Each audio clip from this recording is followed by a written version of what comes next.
Welcome to a Monday night. We do not have our intro tonight. And Rich is joining us now. We don't have our intro tonight. So there's some weird internet things going on. Welcome to Generation Movie on a Monday night. My name is J.W. Colwell. I am joined as always by my partner in crime, my partner in movies, for movie podcast, Rich Drees. Rich, Hey, how you doing? You ready to go? yeah, we're talking conclave tonight, right? Yeah, well, Hey, I'm Catholic. I can make that joke. either that, or we're talking Final Destination because Oh, you know gee, yikes! he met up with the angel of An death, emissary of an an emissary of emissary hell. of the Yeah, Antichrist. yeah, Um, just yesterday. But no, we will be discussing Mission Impossible, and over the next several weeks on our show, although we will be taking breaks here and there because as we get towards the summer movie going season, Rich may need to take some nights off so that he can get his reviews in on movies that are coming out and that he has access to see early. So we never begrudge him this. So this week we'll be doing Mission Impossible. Next week we will not be here. The following week, by the time we get back the following week, we will have a new intro. And we will also be doing Mission Impossible too. We're going to do all the Mission Impossible movies leading up to Mission Impossible: The Final Reckoning, which hits in May of 2025, May 23rd, I think, up against Lilo and Stitch for the Memorial Day weekend. But let's start with news as we always do. Something wild happened this weekend at the box office. This oh, at the movie, box well, yeah, I mean, other wild things happen, but something wild happened this weekend at the box office. Sinners, and here's where it gets super interesting. It is the first horror film in the history of cinema school to ever get an A. Mm-hmm. No matter what good horror film has ever come out, it has never gotten an A from CinemaScore. And of course, CinemaScore was well before many of the classics from the 70s and 80s. But in recent years, in the last 20 years, no movie has ever gotten an A. A horror movie has ever gotten an A CinemaScore. So it's the first movie to do that. Also, the numbers are pretty shocking in that it outgrossed a Minecraft movie in its third week on a holiday weekend by almost $8 million. Right, so it's Yeah, and when it tops out, it's going to be at about 48 for the opening weekend. it's well deserved too. Sinners is amazing. You and I did our review of it on Friday. You can find it on the YouTube channel or any of the other places. Um, It's so good. you know, It's so well deserved. But it has created a controversy. There's two brewing controversies about Sinners of that I want to course, talk there. to you. Of course, there is that I want to talk to you about. So the one is Variety published a story on Friday in the middle of this big, huge weekend that Variety got in a bit of trouble because they said even though it's having a great weekend, and it's a great result for an R-rated horror film on Easter weekend with an Still A had to put some negative score. spin. Yeah, they put a real negative spin on it. The profitability remains a ways away, given the film's eye-popping $90 million price tag before global marketing expenses, and that rubbed a lot of people the wrong way. And and so it got a lot of people kind of came out of the woodwork and kind of like stuff you and I have been talking about the last couple of months, where we talk about these movies and they have these huge weekends, and then somebody goes, "Yeah, but what did it cost?" Or, "Yeah, but is it really like is Brave New World, the Captain America movie, is it really a hit? It only grossed $450 million worldwide. You know what I mean? Like, and it's so, but Ben Stiller is the one that went to fucking town on Variety. He linked the article, and the headline of the article was "Sinners has amassed 61 million in its global debut. It's a great result for an original R-rated horror film Yet the Warner Brothers release has a $90 million price tag before global marketing expresses, so profitability remains a ways away. And that's the key. The profitability remains a way away. Ben Stiller's reply was, in what universe does a $60 million opening for an original studio movie warrant this headline? And he's right. He's 100% right. Why are we trying to drag this movie like it's it is? Like it's weird. Well, first of all, I don't think they were intentionally trying to drag it, with some kind of nefarious. I've seen people outright accuse Variety of being racist, and I don't think they were intentionally being it. I think they were unintentionally not thinking about it hard enough, and they weren't thinking about. Yeah, so they were unintentionally just being dumb. Racist. I don't think they're being racist. I just think it is a stupidity level that you and I have been talking about for the last since COVID, to be honest, right? The idea that movie going is a learned response. It is something where we do it and it becomes a habit or behavior, and people are out of habit or behavior. And this weekend, this movie came out of nowhere and did this great result, and they're just like, yeah, but it's not great. It's only good. And I think when you have an R-rated original horror film with no IP and it gets an A cinema score and everybody who sees it realizes its brilliance, it's a real hard headline to swallow. Yeah. Do you know what I mean? And then, Variety also came under fire because they also ran another story about talking to studio executives that the Sinners deal could break the studio system. And all because Warner Brothers has been desperate for talent since they lost Christopher Nolan, right? They flat out lost Christopher Nolan. And they're willing to make deals that maybe other studios aren't willing to make. And Coogler's deal on Sinners is pretty astounding. It's an astounding deal. Because in 25 years, all of the rights to Sinners reverts back to him. It is something that is very rare in Hollywood. One of the only people that has it is Quentin Tarantino, because he was the place that Miramax kind of built its foundations on, and they had to make that deal with him because he was so in demand, right? So Coogler makes this demand, and you and I were talking about this when we did a review. Coogler is a filmmaker to watch. He is somebody that now opens movies. So he makes this deal with Warner Brothers because they're a little desperate. And now everybody in Hollywood is going, well, that's a bad deal.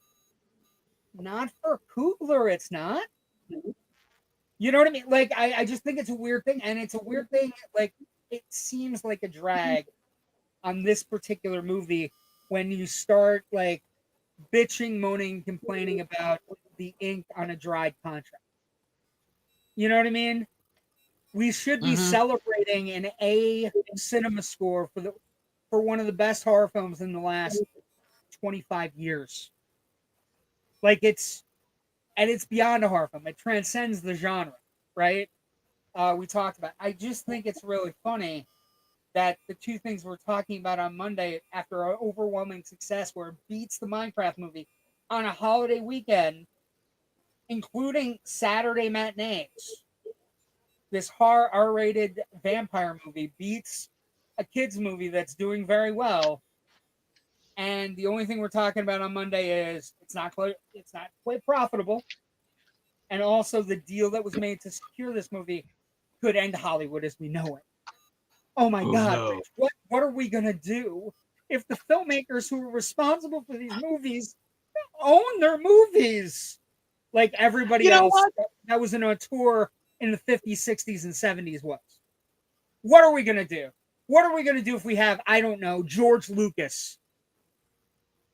Exactly where I was going to go. And I think we talked about that on Friday. So I think it's ridiculous that people are getting upset about it. because 25 years from now, is Sinners going to be a valuable property? Who knows? But I do appreciate that Ryan Coogler had enough juice to be able to get that concession, which is a very rare concession from Warner Brothers. Warner Brothers is in, like you said, in a bit of a position of weakness when it comes to these kind of contract negotiations.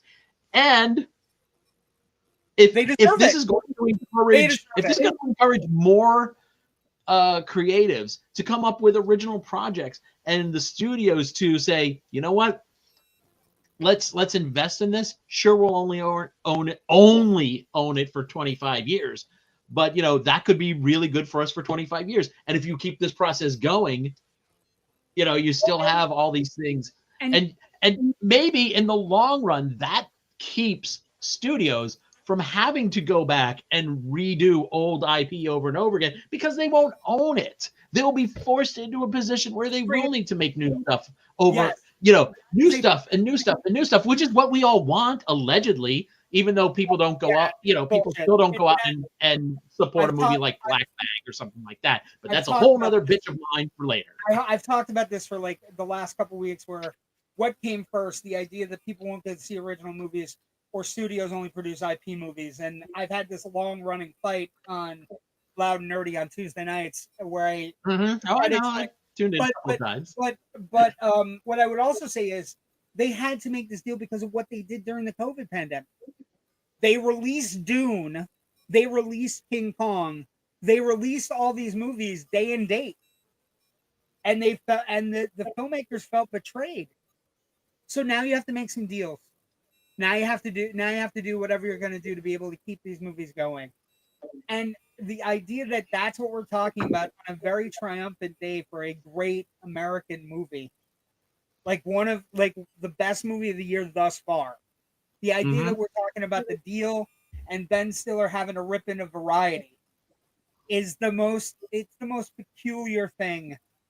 It's just weird. Even when we have a breath of fresh air, or when we have a success at the box office, we find a way to just piss all over it. It's just one of those things where I look at you, I talk to you on Monday nights about this stuff, and I just want to punch a wall. Or you're just like, well, don't. You'll hurt your hand. I'm not gonna hurt my hand. Anyway, it's not the wall's fault. The wall fucking deserved it sometimes. Good evening, friends. Good evening, Vernon. Thank you for joining us. Good evening, gentlemen. Hey. Just killed the Pope Vance, maybe. Critics normally don't like horror. Yes, that's why this movie is a fucking I would say critics generally don't like badly done movies. Horror fans, though, are embrace cheese and forgive a lot. And I'm not saying that in a pejorative way. If that's what you enjoy, yeah, sure, great. I like a lot of bad science fiction films. I just had a discussion this evening with somebody who said flat out the 1980 Flash Gordon film is bad, and I looked at them right in the face and I said, you are absolutely empirically wrong. You're wrong. Yes. And so the idea that people, as people who've seen a lot of movies, not only can you be wrong about a movie, but you can be so wrong that people will tell you you're wrong on rare occasions where you don't get the whole. And I have an opinion. And I have a number of critic friends. I have a number of critic friends who are big horror fans, and they love good, horror. And when they point out a horror movie to me, I'm like, oh, okay, I trust this guy. I'm gonna go check that out. So Jamie Hill, hello. Jamie Hill, hi. Jamie Hill, hi again. Well, I don't know if it's just repeating on her. Oh no, it's Blair Witch all over again. No. This is not Blair Witch in any way, shape, or form. This movie is above and beyond anything Blair Witch could dream of being, to be honest. Ken McKernan says hi, Jamie. Jamie says hi, Ken. Hey, Ken. And a lot of highs. We're a very happy bunch tonight. It was also Superman week, Superman Day on Saturday, and there was some stuff that as we careen towards the summer. We're only about less than 8 weeks away, 10 weeks away from James Gunn's Superman. And so we saw this weekend. Little Metamorpho for folks that have never seen him. We saw this weekend. All the toys are out, and they're super cool. Let me ask you a question, Rich. Yes. Do we need to see anything else? I know we need to keep it in the zeitgeist. I don't think so. I will welcome whatever they want to give us. But if they were to say, nope, that's it until July, I'd be like, man, it's okay. It's like 3 months away. Less than 90 days away. I'm fine with that. I'm excited. Even if all of this weren't my job or a job of mine, I would still be there opening day. They've got me hooked. I'm excited. I'm clearly they're preaching to the choir. I have two. I have this one I've been wearing that I got early. I have a blue one that I'm saving for opening day that I haven't worn. So I think I'm gonna go with my black Daily Planet shirt. So, well, you're gonna wear a press hat as well with a little press in it. Well, no, it says press on the back. No, but you should wear the hat with the word press in it as well. Oh, I should. Maybe I should, man. That'd be a good look. That'd be a good look. Break out one of the fedoras. Break out one of the fedoras. But before we get to Superman, we do have several movies. We have some big films coming out. I have one other thing I wanted to ask you though before we go. Sure. I love questions. So when you compile your Academy Awards picks, what you think is going to win, you watch all the movies, right? Yes. Okay. Hard to believe that some people in the Academy, before they vote, up until this coming year, don't watch all the movies. And it turns out that as of today, for next year, the Academy has announced that Academy members will need to watch all movies nominated in each category that they voted.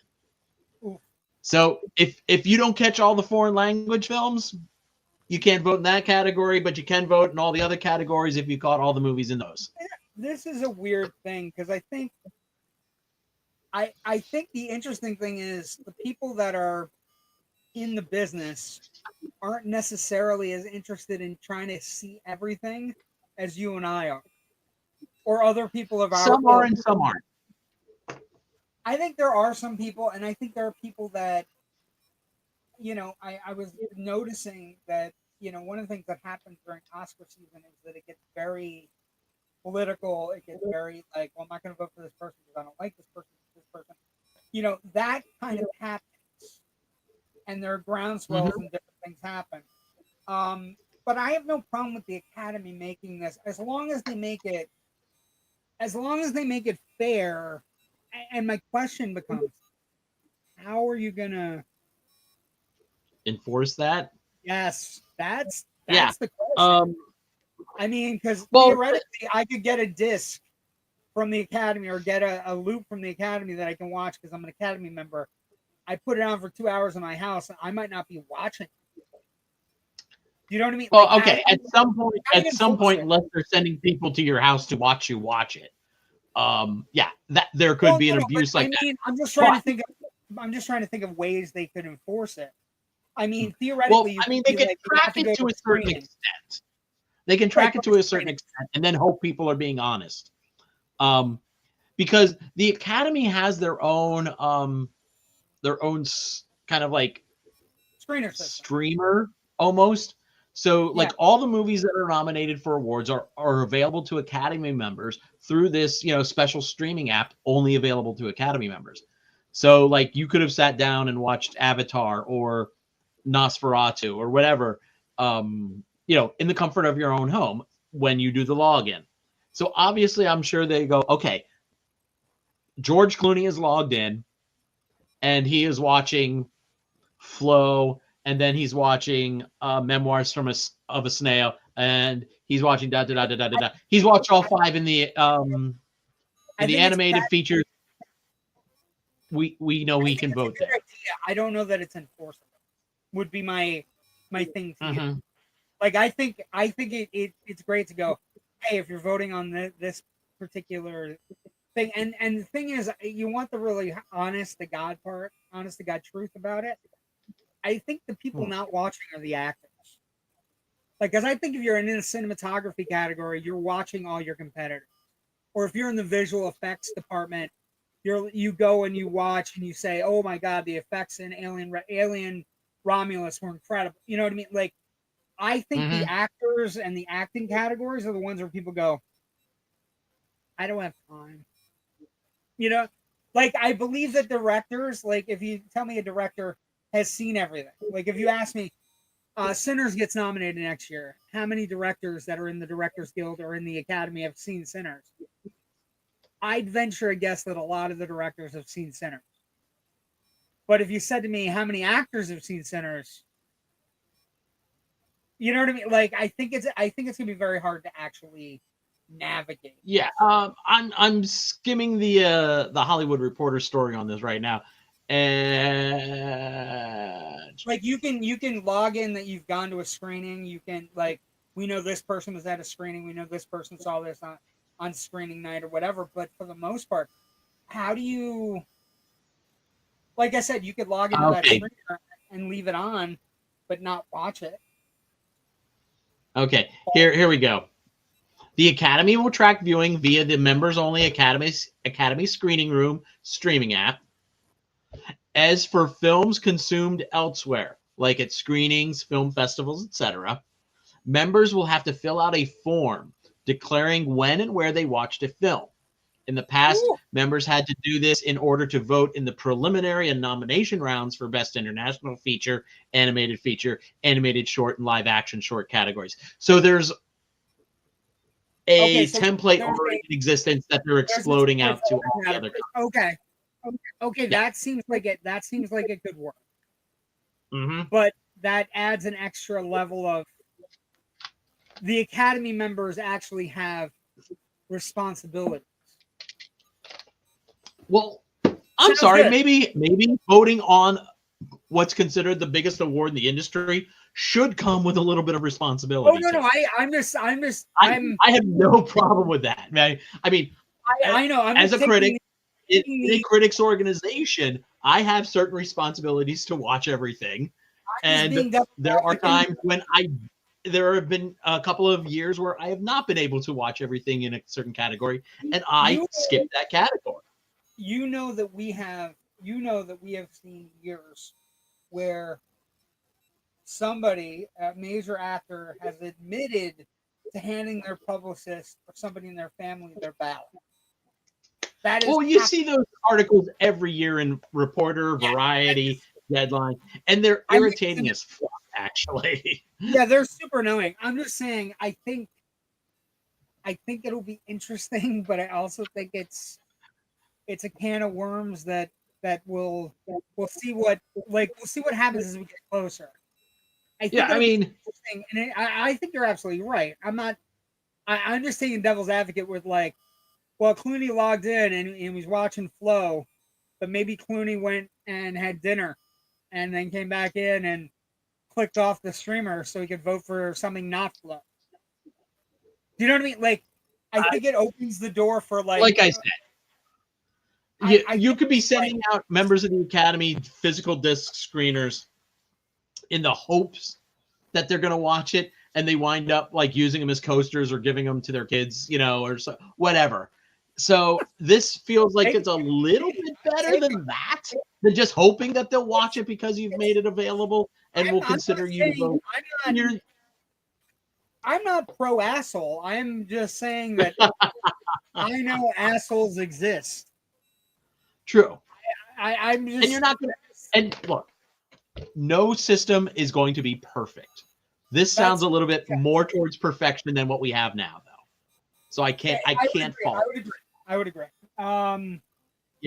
We've gone from 90 to 92%. Whatever. Yeah. It's incremental hope is what it is. And And then speaking of incremental hope, like in 1996, Rich, there was Yes. incremental hope that we could launch a franchise based on a TV show from 1966, something 30 years ago. And with that, we had this franchise born, the Mission Impossible franchise. And this, like, I was thinking about it, like, very few franchises start out okay, have one or two good movies early, like a meh, and then a decent one, and then come back strong and finish it up with 4 or 5 movies in a row that are spectacular films, right? And this is one of those franchises. Mission Impossible is one of those franchises that started out okay, had a meh, had a good, and then just got incrementally better over the years. And we are now, if you look at it, Rich, this came out in 1996. We're 29 years in on this franchise. Mm. I was thinking about it like it was yesterday, Rich, and it was yesterday. Well, for us, what's as we get older. funny is when I look at Mission Impossible 2, that was the summer that the local Cinemark opened. Yes, because I remember being. I'll tell that story in 2 weeks, though. But yes, this is a long-lived franchise, and what's interesting is besides it being a star vehicle for Tom Cruise, it was the first. It's I kind of divide it mentally into two halves. Yeah, it's two halves. We have the after Christopher McQuarrie half, and then the before Christopher McQuarrie half. The before Christopher McQuarrie half, we've got a couple of different movies that are the franchise almost feels like it's a director's showcase. Let's get Brian De Palma in. Let's get John Woo because he's the new hotness at the moment. Let's get J.J. Abrams. Let's get Brad Bird, and all of those movies have different kind of tones and flavors, which we'll explore in the next couple of weeks. But once Cruise meets up with Christopher McQuarrie, those two, get along like a house on fire, and it becomes the Tom Cruise and Christopher McQuarrie franchise. And that which is fine. Right. Yeah. Well, but there is a part of me that kind of misses the idea of, well, who else could we have gotten in here to do a like Tony Gilroy? We've got Andor season 2 beginning to drop tomorrow. And by the way, it's amazing. I've managed to see the whole season. What would Tony Gilroy do with a Mission Impossible movie? Wow. Well, and boggles the mind. That's the interesting thing. We're 29 years in, Rich, and this is a franchise that started out as kind of like a redheaded stepchild, kind of. Because if you look at it, right, when you start like delving into the history of this franchise, you don't really think anything of it early, but it starts out as just like Paramount has an IP they want to use, right? They own the rights to the television series. They've been trying to make it for years. They have all these. They brought the TV back during a strike in the mid '80s, a writer's strike in the mid '80s, and they basically took old scripts and just said, okay, instead of $10,000, add an extra zero to make it more modern, $100,000. That kind of thing. They tried a second time as a series too, and the creator, even in the late '80s, I think it was. I forgot. I didn't have a chance this evening to look it up. Wrote a feature script because he thought about taking it. They had them lying around, right? And I've read it. It's not a bad script, but it's just a big TV episode script. It doesn't quite have the scope that these movies will eventually have. So the story that you read when you're looking at the production of this, first off, it has to be mentioned, and this is a wild thing to think. This is the first time Tom Cruise and Paula Wagner worked together. Paula Wagner is this longtime producer. They have crafted they've created a story, they've created a star He has starred in a lot of movies. She has been there most of the way with him. It is an incredible partnership that has produced nothing but success after success. So they get the inklings of a story. She says, "I think this might make a good thing for us to launch our production company. I think you'd be a good star for this franchise. What could be a franchise? Maybe, fingers crossed." And then they basically talk to Tom. He's working on Interview of the Vampire, which again, you think that's 30 years in the past. And basically they come up with the idea to hire Brian De Palma, right? Well, so much so the story goes that he met De Palma at dinner while filming Interview of the Vampire in full makeup, and then immediately went and into his hotel and had Paula Wagner send him Brian De Palma's entire filmography as what could be. Well, before that, even, Paramount had been working on developing it. They had Sidney Pollack was working on this. He was developing this with the screenwriting duo of where's the names here? Willard Hayek and Gloria Katz, the married couple who had written on a number of films, including American Graffiti, Indiana Jones and the Temple of Doom, Radioland Murders. They did uncredited script polishing on Star Wars Episode 4. They also wrote Howard the Duck. But they were, all of them were working together. Cruise kind of started to become a little interested. And then Sidney Pollack was really looking to kind of get out of the project. He wanted to go do Sabrina. So he got let loose to go do his Sabrina remake. Right. He talked to Spielberg. The Hayek script kind of gets tossed to the side. Right. The story goes that Pollack talked to Spielberg and talked Spielberg into trying to get Brian De Palma back into the business by getting me out of this. I don't want to do this movie.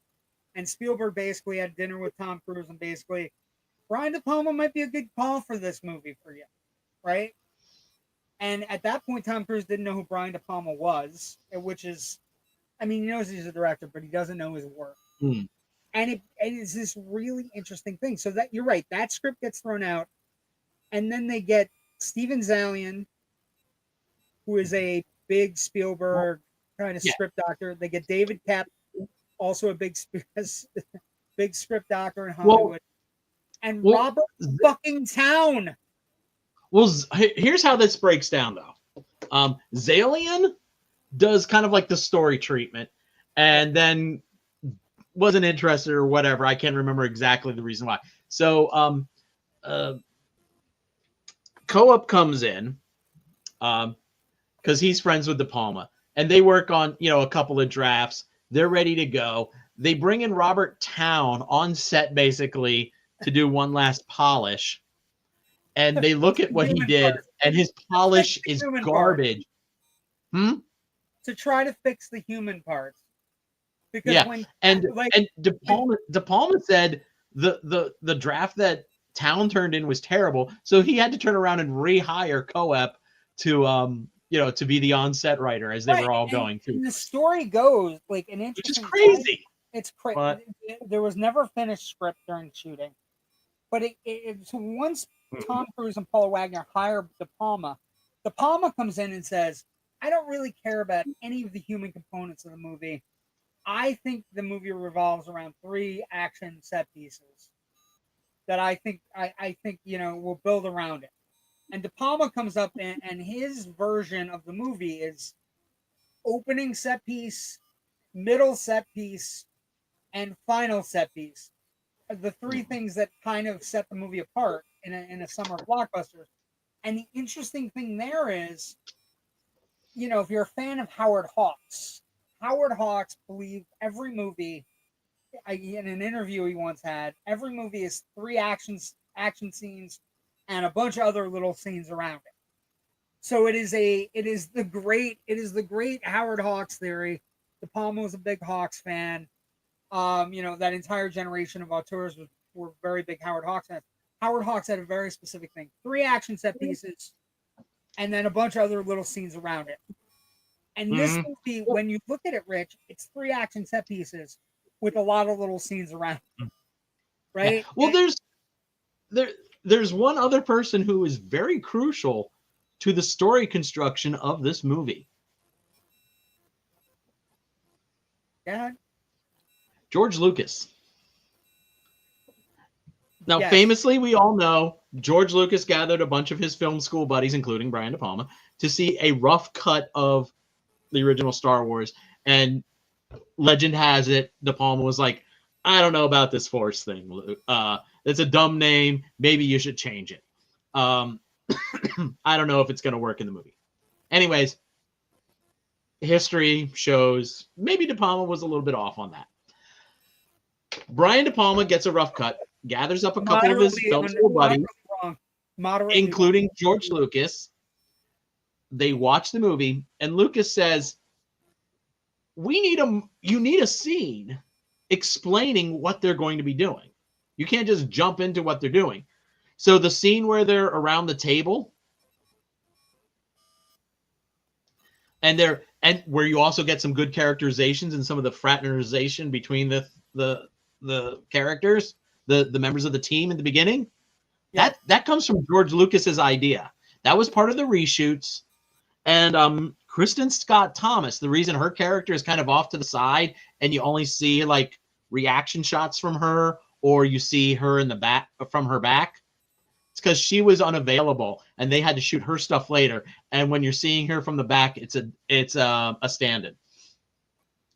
Yeah, it's Lucas also basically, there was apparently a big portion of the script at some point that had a love triangle between Tom Cruise and Emmanuel Barrett and John Voight's Jim Phelps. And Lucas is like, you should lose that.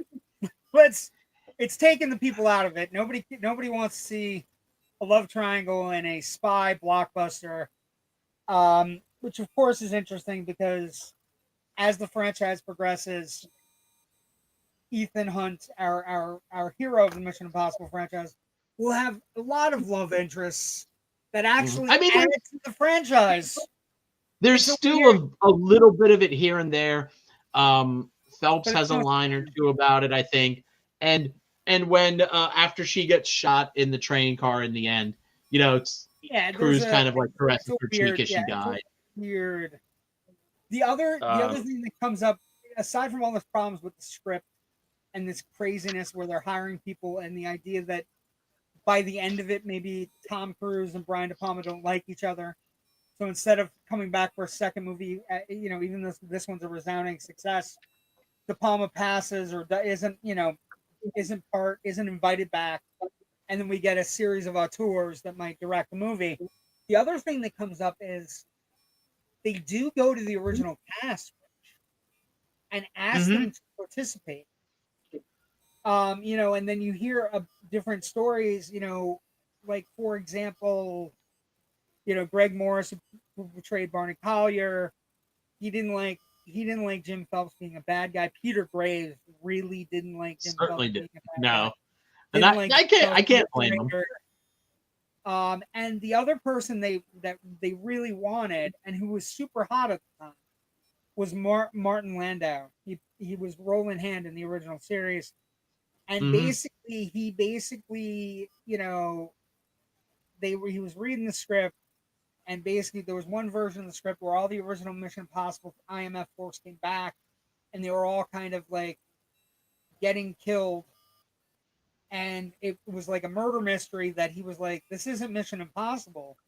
And why would I volunteer to have my character killed on screen so I can never work on the franchise again? Is Martin Landau's response. Like, this script is so dumb, it's cutting me out of the future. Not that we would ever get to work on the franchise, but the idea that they sent him a script, like, first off, they sent all these heroes from the original 1966 show, versions of their characters that are battered, broken down, and eventually murdered. And they all kind of look at it, and then they send Peter Graves, who's a great actor and had a good range and was still viable in 1996, even at an elderly age. And he basically says, "You want me to play a character I've played all these years and that I'm famous for, and you want me to turn that guy total scumbag traitor and have an affair with a much younger woman. I can't do it. And I was like, I was reading that today going, that's incredible. Because that would be like bringing Star Trek to the big screen, having Captain Kirk murder Spock, McCoy, and Scotty, but the hero of the whole movie is Ensign Bob, a new character we never saw before. A red shirt. Yeah. No, and I thought it was really interesting, and I thought Martin Landau's best response is, why would I sign on to a script that's going to kill my character when you're making all these movies based on my show? You know what I mean? Like, it makes sense. And Martin Landau was hip to it. He's like, the script wasn't that good, and they wanted to kill me off in the first 20 minutes. And why would I say yes to that? Just make your own thing. Just go make your own thing. Leave me out of it. And that's the interesting production side. Is just the story is script madness and then chaos. With the original members of the cast who did not like the treatment of their original show.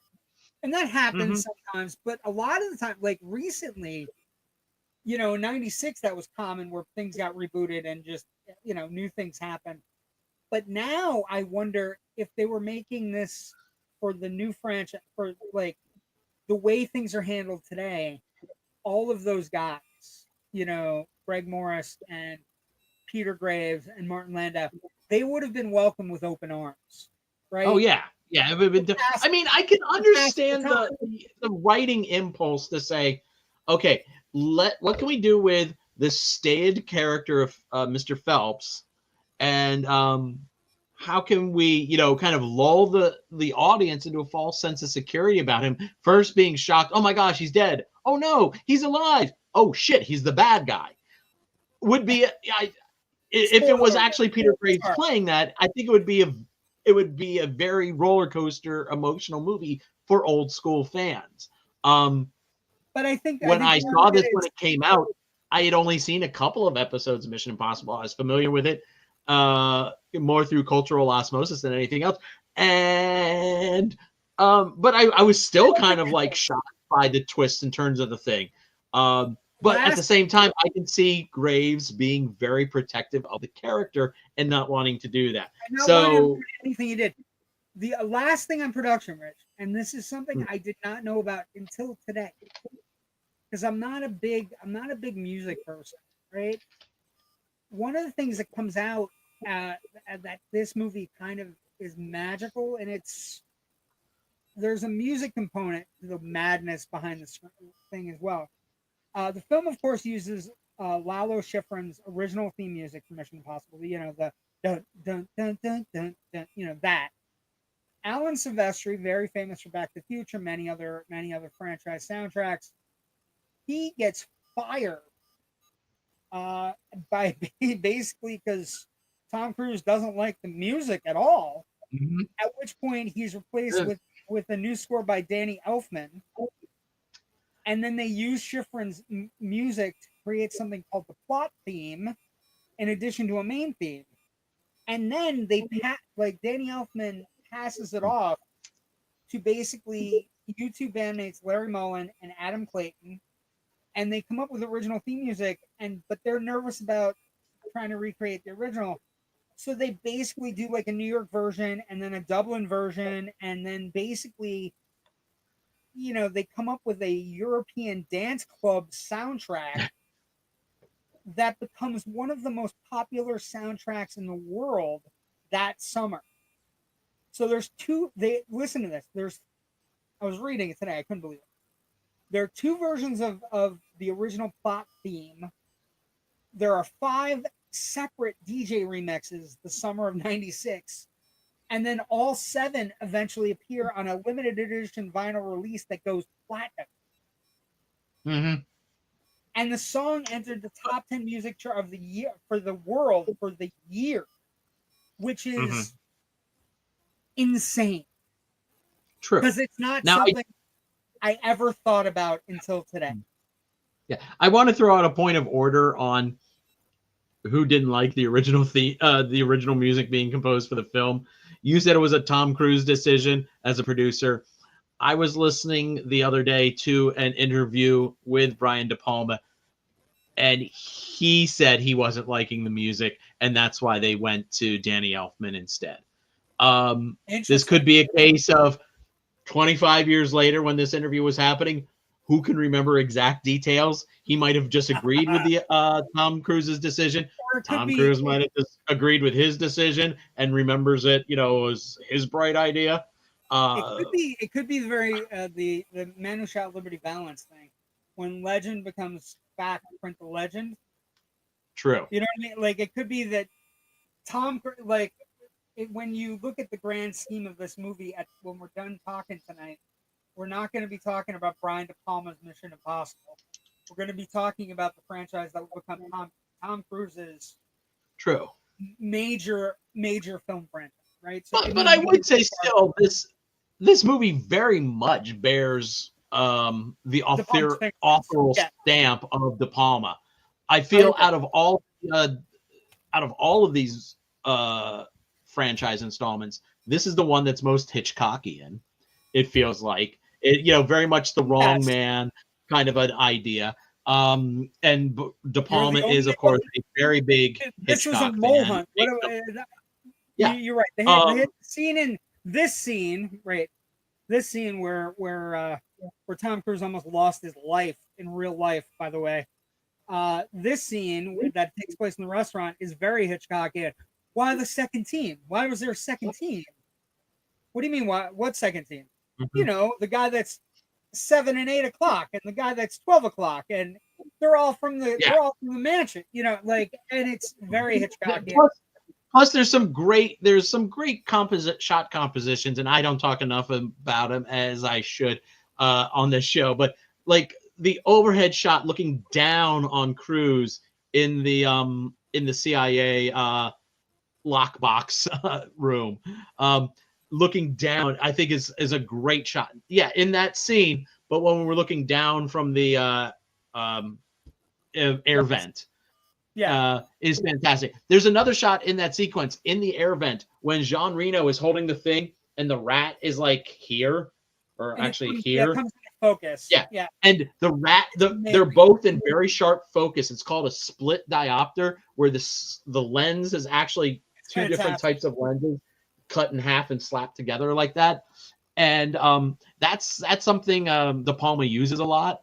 And the second I saw it, Leo memed. I was like, split diopter. And it looks great. It looks so fantastic because it's something a regular lens can't do just because of physics. Right, and it creates you don't see anything that stylized, I don't think. In any of the other movies. That kind of stylization. You get different stylizations, especially in the next one with John Woo. But I would say I think this film looks the best out of the franchise. The interesting thing there is that split diopter that you're talking about.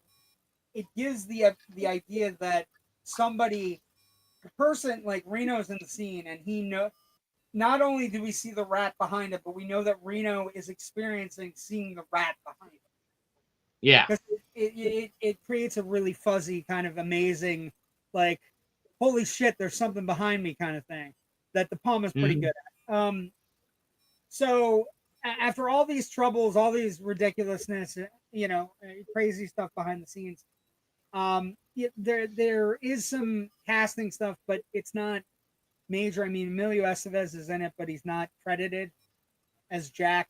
So it's kind of that's interesting too. People kind of just signed up and did things. Well, this scene, production wise, was a major sequence where wasn't Estevez kind of a big deal at this point? So him doing a cameo like this was like, ooh, but they didn't want to have him overshadow the rest of the cast. He was hot in the 90s. It was right around Mighty Ducks time. I want to talk about this sequence here. There's a sequence in a Prague cafe that is a 2-tier cafe with aquariums and all kinds of stuff.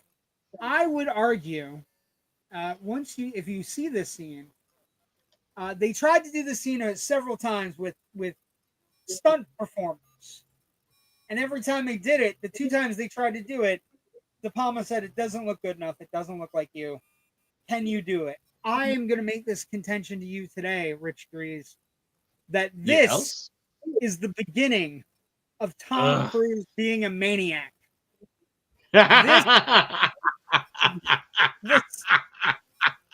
This is the beginning of Tom Cruise. 2 things happen in this sequence. You can clearly see him jumping out of a giant trough of water that, in theory, and according to insurance records, could have killed him. Because if he had been swallowed up, he could have drowned. Also, at the end of the sequence, when he jumps over this giant waterfall that's crashing down around him, Rich, he runs like a bat out of hell through the center streets of Prague. I argue with you, Rich, and I present this to you. This is the beginning of Tom Cruise will film anything for us. This is the moment, the impetus that Tom Cruise says, it's not going to look right unless it's me. And it's a very Jackie Chan attitude. Jackie Chan was starting to become big at this time, as with all that Hong Kong influence. I'm never going to. So if that maybe informed his decision, I wouldn't be surprised. I know De Palma kind of took him to the side and said, it doesn't look like it. You should do it. And a lot of people on the side were going, it's not a good idea. Because if you miss this jump, there is enough water in the tanks to drown you. And then the scene looks so spectacular, Rich, that I would argue that we never get Tom Cruise going, yeah, put a stunt guy in ever again. Like, we don't. And it's this sequence that I make the impetus that this is Tom Cruise's first time acting nuts on camera in a stunt sequence, and it will not be his last time acting nuts on camera. Yeah. Oh, how it blossoms. Just ask Oprah. Yes. Well, that couch had it coming. Box office. This is an amazing. The numbers are incredible, right? Money was made. Money was made. Okay, so couple fun things. Production budget is $80 million in 1996, which means it would be about $300 million now. Like the movies cost. The movies cost an incredible amount of money. But this is the first movie, Rich, and this is fun stuff. This is the first movie that opens on 3,000 screens, Rich. It opens on 3,012 screens. It ends up running 8.5 weeks on those 3,000 screens. Its opening weekend is $45.4 million, and it starts with a Wednesday opening. At the time, the quaint numbers that were involved in box office, it opens in 3,000 theaters. First movie to ever hit over 3,000 screens. It has a record film opening on Wednesday with $11.8 million, which has since been blown away numerous times. It beats the original record holder on a Wednesday opening was Terminator 2 Judgment Day in 1991. It also made it the highest pre-Memorial Day Wednesday gross of any film, surpassing Return of the Jedi, Rich, in 1983. So to give you an idea how records fall, these records were, we're talking about a 5-year Wednesday record. We're talking about a record that lasted 13 years from Return of the Jedi. It earns $45 million. It also breaks a record that Twister had from Memorial Day weekend. It also eventually grosses $75 million in the first 6 days, beating Jurassic Park. Has a $56 million Memorial Day weekend, so he is very popular on that weekend. That's why the last one is coming out on Memorial Day weekend. It beat the Flintstones opening weekend, which is ridiculous. The following year, Lost World Jurassic Park would take the records, all of the records that Mission Impossible would break in. The movie taps the box office for 2 weeks when it's beat by The Rock. Now, the interesting thing is, you know how rich Tom Cruise is?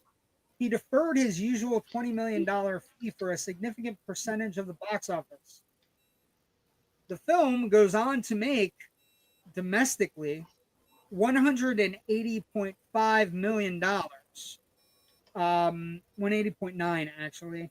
It grosses 276 worldwide for a worldwide box office total of 457.6.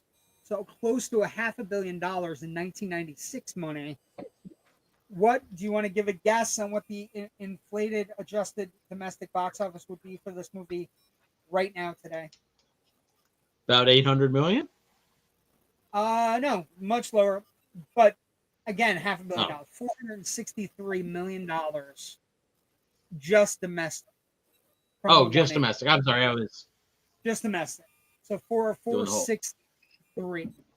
Box office is substantial. It creates the whole trend of we're going to open in more screens than humanly possible. It also becomes one of the first movies that gets a real big boost to home video, and there are actual numbers involved with its home video domestic Blu-ray sales and domestic video sales. It adds about 12.4 million to the till when it goes home video wise. And there have been so many special editions and different things that have come out, 25th anniversary editions, all kinds of stuff. It has been a lucrative cash cow for the Paramount company. The numbers are off the charts. Like, it's just 180 in the summer of '96 is it's so under $200 million. You know what I mean? Like, it's so quaint that the highest Wednesday opening ever was Terminator 2 at 11.7 million. It's adorable, Rich. It's adorable. The amount of money that are. Wonder how Variety reported that. Not the way they reported about Sinners, for fuck's sake. Anyway, critical response then and now. So we use Rotten Tomatoes as a good aggregate. And while this movie is fresh, it is not as fresh as the franchise would eventually become. It's at 65% from critics and only 71% from filmgoers, which is interesting. And we're gonna see a progression. And like you were saying, as the movies have become the second half of the franchise, the Macquarie Cruise connection, not only are the critics going to fall in love with them, but audiences are going to fall in more love with the franchise and the characters as well. Even though the first three movies are all solid efforts, right? Except maybe two, which is just kind of all over the place, but they're all solid efforts. Once you get to Ghost Protocol and all the ones after, it becomes a love affair of critics and the public. But this one is only 65. Some reviews. And I will say the interesting critical response here, my favorite, is somehow the way Rotten Tomatoes reports the aggregate is full of special effects. Brian De Palmawith's updated Mission Impossible has a lot of sweeping spectacle, but the plot is sometimes convoluted. Great. I think the first. Have they never watched Mission Impossible on television? Yeah, I don't know. I think not. Anyway, my favorite is from Roger Ebert.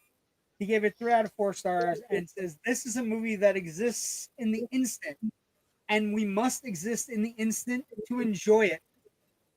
So I think the interesting part of that review is Ebert saying, if you're looking for plot and stuff, that's great. But you're missing the really cool sequence at Langley.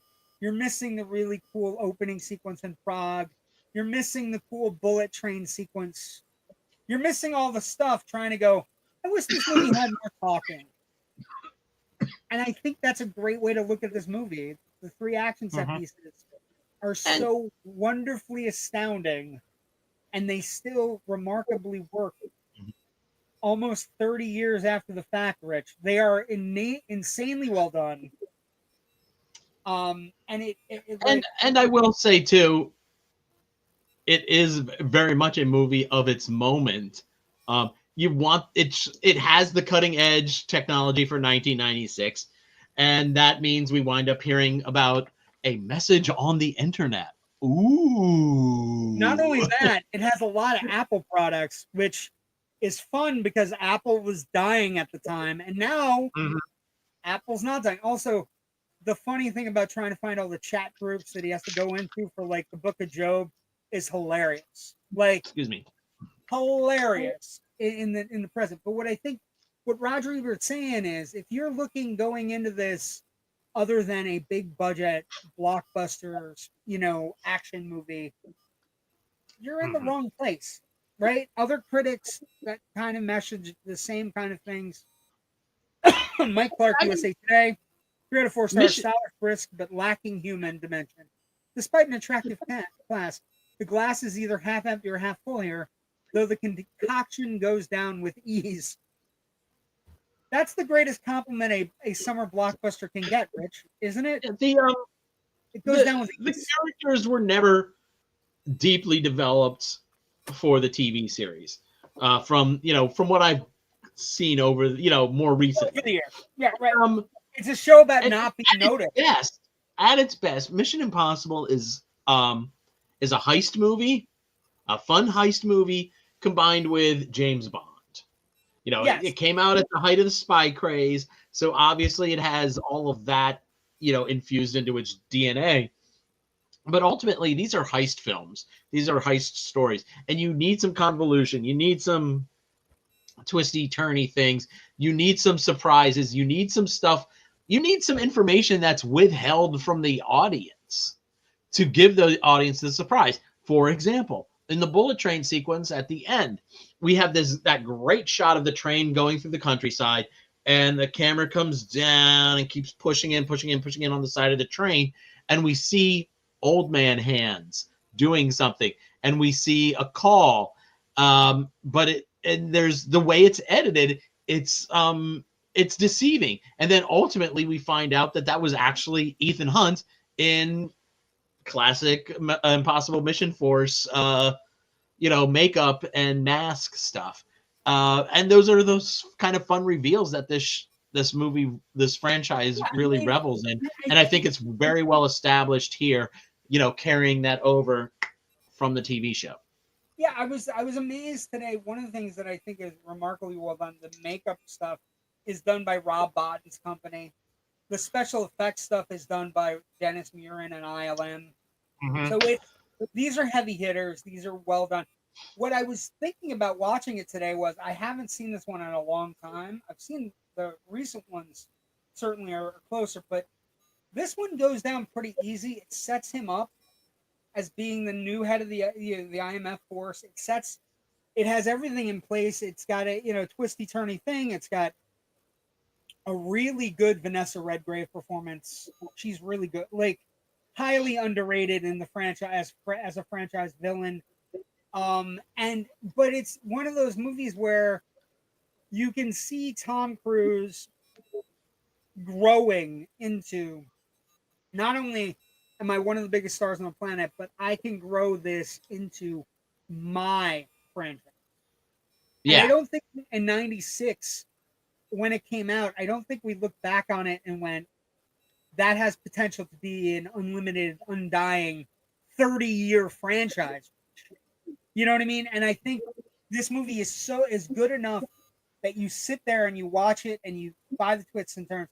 The sequence that I think is really effective is when it's either effective or how you want to look at it. But my favorite sequence in the movie is Tom Cruise is going over how things have happened the night that everything went haywire for him, right?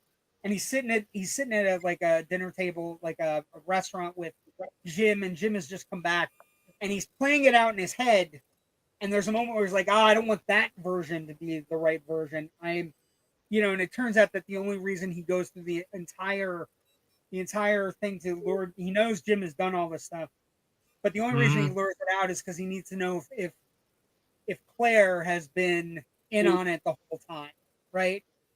And it's kind of interesting. It also leads to like, it's just one of those movies where I went back to it today and it was like, you know, the first time you see Ving Rhames as Luther Stickle, and he's cool and he's hip and he's coming from Pulp Fiction land, right? And he's hip and he's cool and he's he's the guy that's going to be on the keyboard, and he eventually gets brought back into the franchise later on, right? Like, and so like he gets this host of characters. You know, it has Jean Reno after The Professional, right? And he's clearly a bad guy, and just the piecing together of like how Ethan pieces together in his mind how all these different pieces work is going to lead to him being able to piece together other things in the franchise. It is a really good, although not great, opening to a franchise that's going to last 30 years, right? And reshuffle and reestablish and do all these things. It's got, you know, Cruise's performance is superstar actor, you know, and he's doing it. He starts doing his own stunts again. Rich, this is the moment.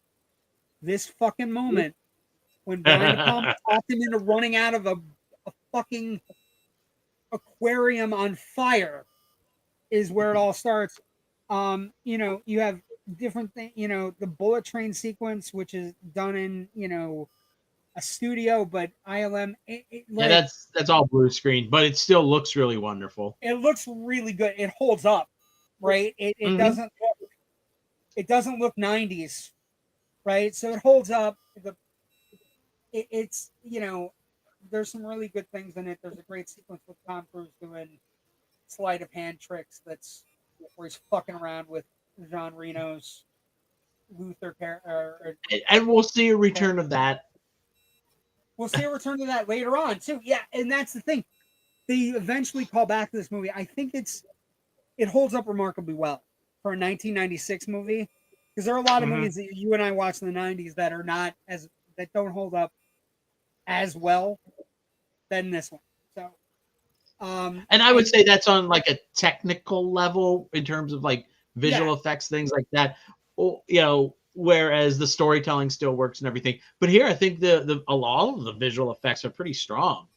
Yeah, like outside of the dated technology, this feels very modern. Yeah, well, yes, and I think the other side of it is the special effects, the explosions, everything kind of, it looks much better. Like, I was thinking about the helicopter sequence in the tunnel, which always, you know, may look, you know, it's all blue screen, but there's a sequence when it crashes where I had never noticed that Jim Phelps's body gets completely eviscerated. Oh yeah, there's that one. And it's quick just shot. one brief scene where you just see the body kind of smush out, and it's just like, poor Jim. But he was a bad guy, so who cares? Yeah, because he's still hanging on the skid as the helicopter kind of comes down and hits the rails, and you just cut in half. Yeah, it ridiculous. But I had never noticed it before, but I saw it today when I was looking. Legacy franchise viability. Okay. Yeah, no franchise viability whatsoever. Nothing here. Nothing 30 years in the making. The idea, what I would say, though, is, you know, this doesn't have a cut sequence, but it does have a cut sequence. You know, we've become enamored with the cut sequences from Marvel and everything. But the idea that this, you know, that at the time, this wasn't a sure thing, Rich. So they bring him the thing that, you know, where he gets the tape at the end of the movie, and it just cuts right there, and you don't know if Ethan's going to accept it, and he, you know, tells Luther, "I'll see you around," and Luther's not disavowed anymore, and, you know, the viability. I don't think in '96 you and I, you know, if we had spoken about this movie, I don't think we would be saying to ourselves, in 2025 we will be discussing the possible last Mission Impossible movie coming out. And 7 more films 29 years later. Yeah. 7 more films 29 years later. and arguably a critical and box office darling. So like some franchises wear out their welcome, but this particular franchise found a way to reinvigorate itself. Mm-hmm. And so as we talk about the legacy and the franchise viability, I think the interesting thing here is I don't know that we would have been talking about it in 96. And when we talk in 2 weeks, when we come back and talk about Mission Impossible 2, I can almost guarantee you that nobody is talking about that we're going to get another one, right? Because 2 is okay, but it's not great. No. And it's not something where you go, where you rewatch it a lot or whatever. And then somebody gets and I say that as a John Woo fan. Yeah, it's I say that as you know, John Woo gets the job because of Face Off. And he tries to create a Face Off Mission Impossible movie, and it's a tough road to hoe. But the funny thing there is we'll get to the next one, and the next one is J.J. Abrams. So it becomes this weird like auteur thing taken over, and then you know the franchise reinvigorates itself and finds new blood and new leadership, and who's standing there but Tom Cruise, just willing to jump out of a fucking building in Abu Dhabi, or you know run through a fucking sandstorm that you shouldn't really film in. And again, Rich, it all starts with this. Anyway, I keep on showing the tank thing because I looked at it today and just went up until it is point, amazing.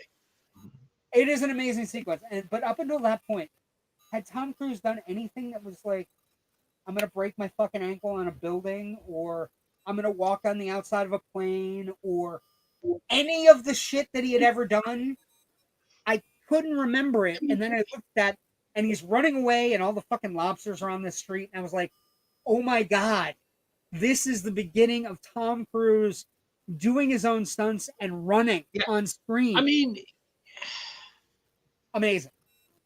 Yeah, pretty much. You know, I'm trying to go backwards through his filmography, you know, and this is it. This was the beginning. He was producing his own movie. He did his own stunts in this movie, and then this is the movie where he's like, "Yeah, don't worry about that shit. I'll climb the outside." I mean, if he needed a stuntman for his work with Rebecca De Mornay in Risky Business, I was available. I could have done that for him. I easily could have done that as well.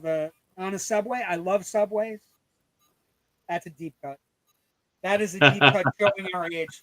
But we will be back next week. Not 2 weeks. 2 weeks, sorry. 2 weeks, and we will go to Mission Impossible 2. You'll see Ethan Hunt no longer has short hair, and he has a giant cut on his face, and he's on a motorcycle. He also is in a giant rock formation that they use in 3 other movies, all at the exact same time.